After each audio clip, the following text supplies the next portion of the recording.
গাজীপুর মহানগরীর ভোগড়া বাইপাস এলাকায় অবস্থিত বৃহৎ কাঁচা বাজারের ফলপট্রিতে ভয়াবহ অগ্নিকাণ্ডের ঘটনা ঘটেছে। বুধবার 29 জানুয়ারি সকাল 8:30টার দিকে আগুনের সূত্রপাত হয়। মুহূর্তের মধ্যেই আগুন আশপাশের আলুপট্রি, কাঁচা বাজার ও মুদি দোকানগুলোতে ছড়িয়ে পড়ে। দীর্ঘ সময় আগুন নিয়ন্ত্রণে কাজ করে ফায়ার সার্ভিসের 3টি ইউনিট।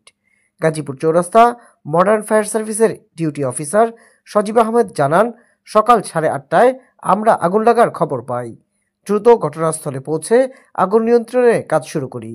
স্থানীয় ব্যবসায়ীরা জানান, অগ্নিকাণ্ডের ফলে শতাধিক ফলের দোকান পুড়ে গেছে, যার ফলে কোটি টাকার ক্ষতি হতে পারে বলে ধারণা করা হচ্ছে। তবে এখন পর্যন্ত কোনো হতাহতের খবর পাওয়া যায়নি। আগুনের সূত্রপাত কিভাবে হয়েছে তা এখনও নিশ্চিতভাবে জানাতে পারেনি ফায়ার সার্ভিস। কর্মকর্তারা জানান, আগুন নিয়ন্ত্রণে আসার পর তদন্ত করে সঠিক কারণ জানা যাবে। এই ঘটনায় বাজারের ব্যবসায়ীদের মধ্যে আতঙ্ক ছড়িয়ে পড়েছে।